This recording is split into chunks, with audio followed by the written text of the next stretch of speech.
beat me. So what you're saying is I'm just hearing that they're not allowed to issue the report. So if they're not allowed to issue the report, that's the way it should be.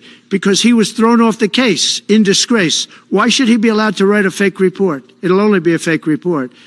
That's great news. Yeah. Good. And if I can just follow up real quickly, you want to comment, many Americans are angry that we're sending millions of dollars every month to the Taliban. Do you anticipate? It's not even believable. Billions of dollars, not millions, billions. We pay billions of dollars to essentially the Taliban, Afghanistan.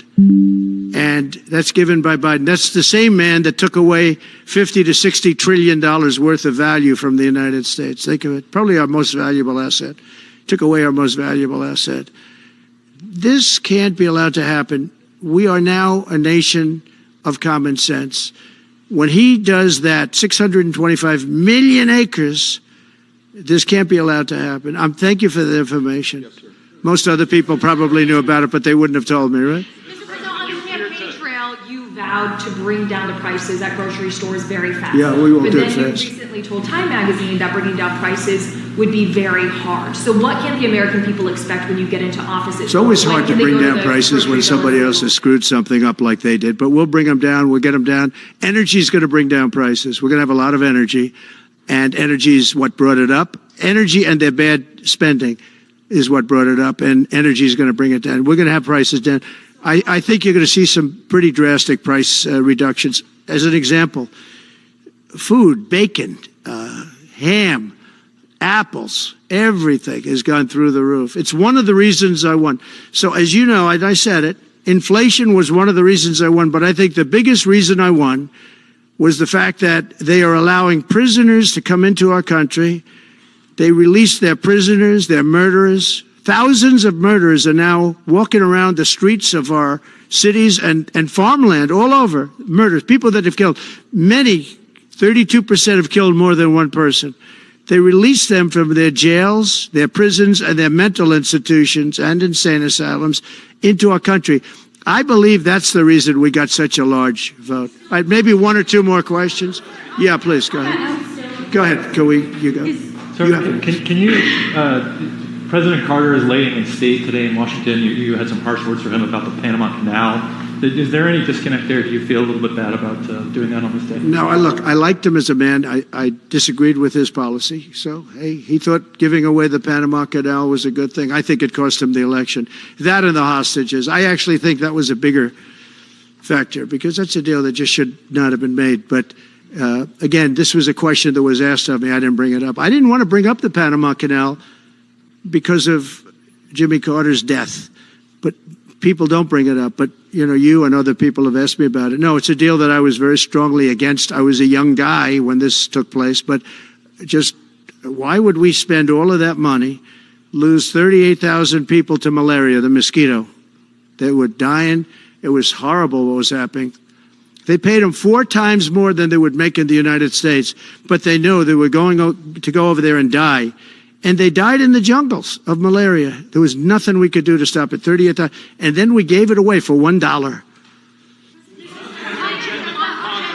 Now getting your agenda through Congress, you appeared to open the door in your radio interview yesterday for a 2-bill approach. Is it still your preference for one big, beautiful bill, as you have said? Well, I like one big, beautiful bill, and I always have, I always will. But if 2 is more certain, it does go a little bit quicker because you can do the immigration stuff early.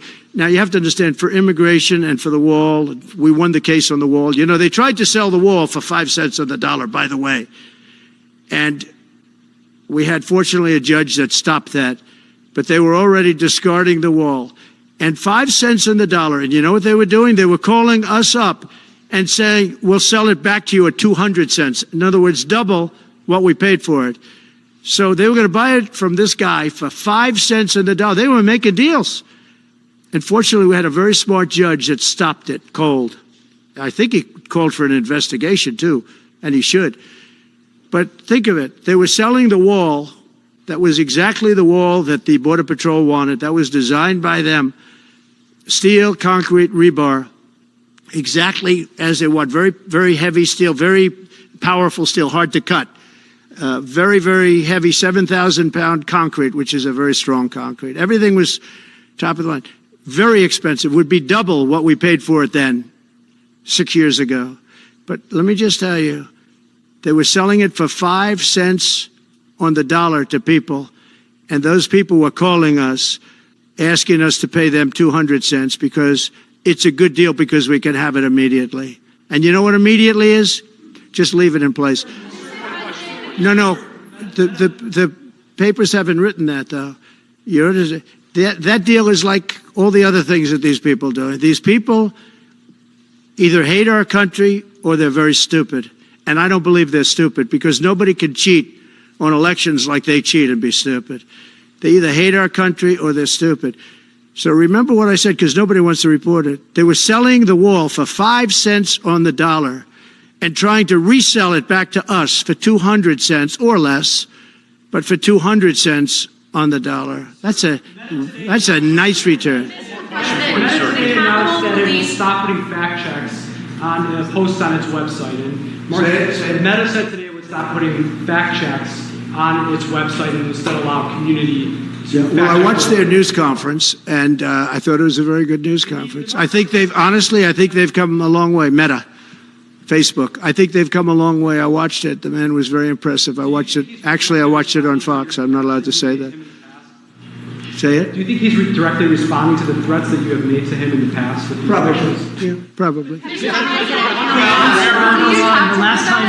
last time you were here, you were asked a question about the U.S. possibly launching a preemptive strike on Iran. You said you wouldn't answer that question. On who? Obviously, on Iran. The U.S. launching a preemptive strike on Iran's nuclear facilities.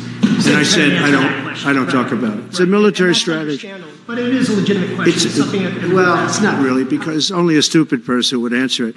Look, it's a military strategy, and I'm not answering your questions on military strategy. All right, one more. Brian, go ahead. Brian.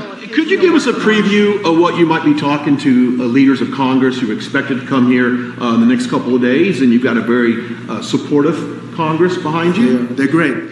So we have a wonderful Republican Congress. We have a leader that I have a lot of confidence in. I think he's going to be hopefully a great leader, a great speaker. And we have a leader, by the way, in the Senate I think has been great. John Thune has been doing a fantastic job. But it goes through the House first. And the question is whether or not we do the two bills or one bill. And, look, I can live either way. I like the idea of the one big bill, but I can live either way. But they'll be coming down. The senators also will be coming down. And then ultimately we'll be meeting in the White House in a few weeks. But right now this is the winter season. They sort of call this the winter White House. It was built, I don't know if you know this, Marjorie Meriwether Post and E.F. Hutton built this. It was the greatest of all the estates in our country.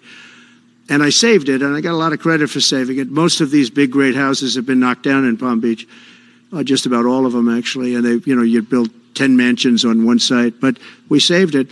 But this was built as the Southern White House, and she gave it to the government. And by the way, Jimmy Carter gave it back. He said it's too expensive for the United States. So I didn't realize that. Real quick, I was just told. Actually, Jimmy Carter, Nixon was through Watergate. He came down. Nixon came here once, and he thought it was incredible. But he had a thing called Watergate, if anybody remembers that, and his mind, to put it mildly. And Jimmy Carter felt that it was too extravagant for the country. So fortunately for me, he gave it back to the foundation, and I bought it from the foundation.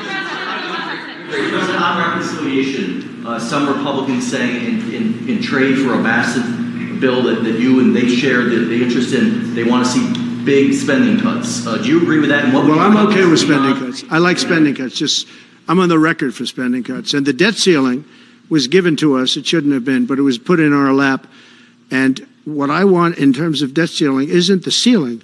I just don't want to see a default.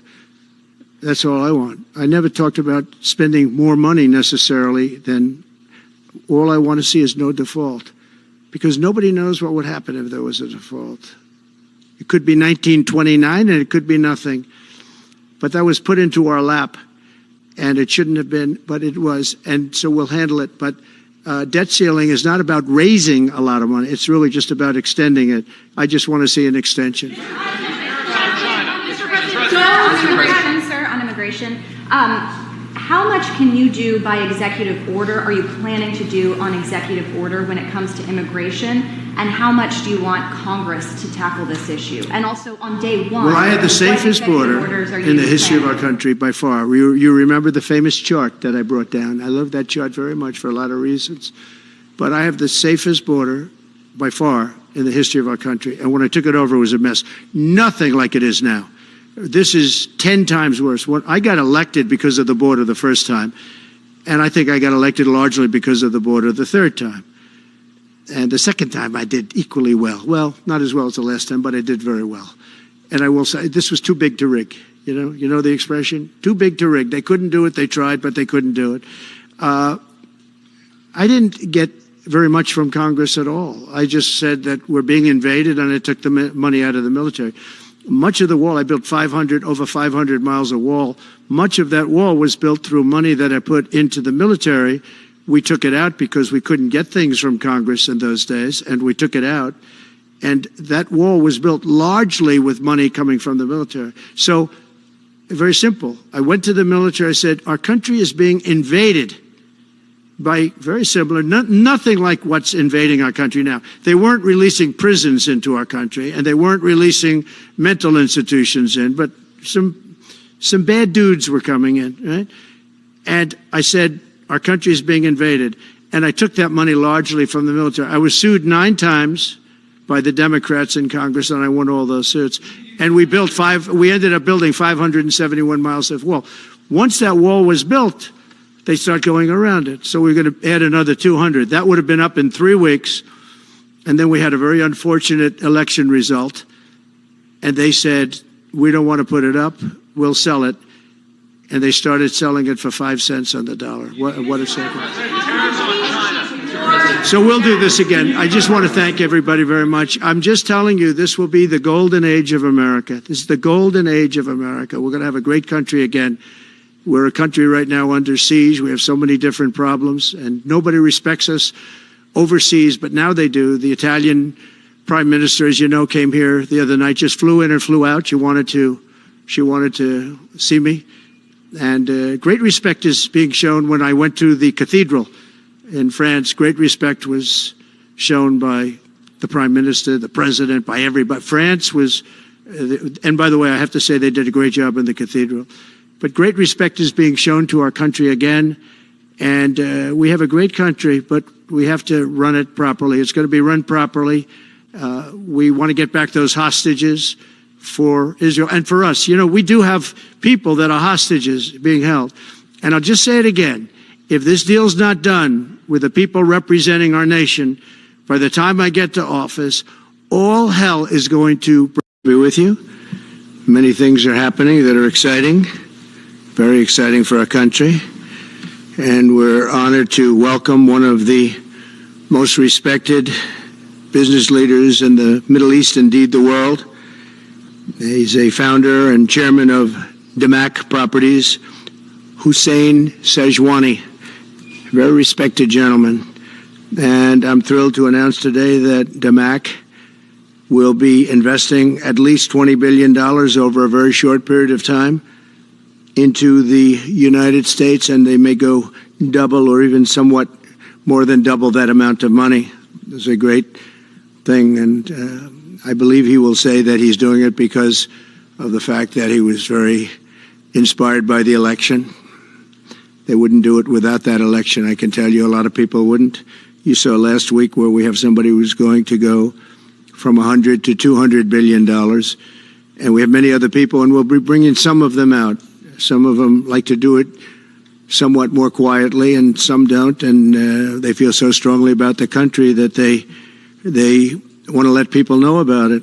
But it's an honor to have such a great investor investing in our country. The investment will support massive new data centers across the Midwest, the Sun Belt area, and also to keep America on the cutting edge of technology and artificial intelligence. He's very big into the data centers, and that's going to be a very hot item in the coming years, as you know, with AI. In particular, the first phase of the project will be in Texas, Arizona, Oklahoma, Louisiana, Ohio, Illinois, Michigan, and Indiana, those places. And Hussein, I'd love you to come up and say a few words. Thank you very much. Thank you. Thank you. Thank you, Mr. President. It's been amazing news for me and my family when he was elected in November. We've been waiting 4 years to increase our investments in U.S. to a very large amount of money. We are a company operating in more than 20 countries around the world. We have delivered more than 45,000 luxury units and another 45,000 in the pipeline.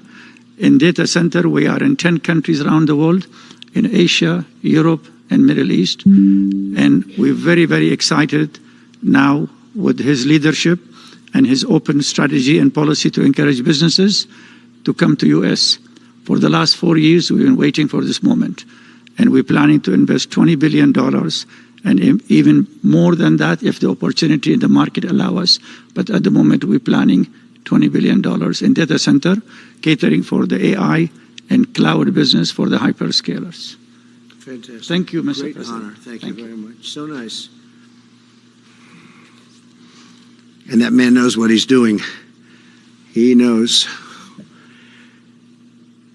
So, Hussein, we're going to work with you and make sure everything goes smoothly. We have powers that haven't really been used in terms of environmental. If you invest over $1 billion in the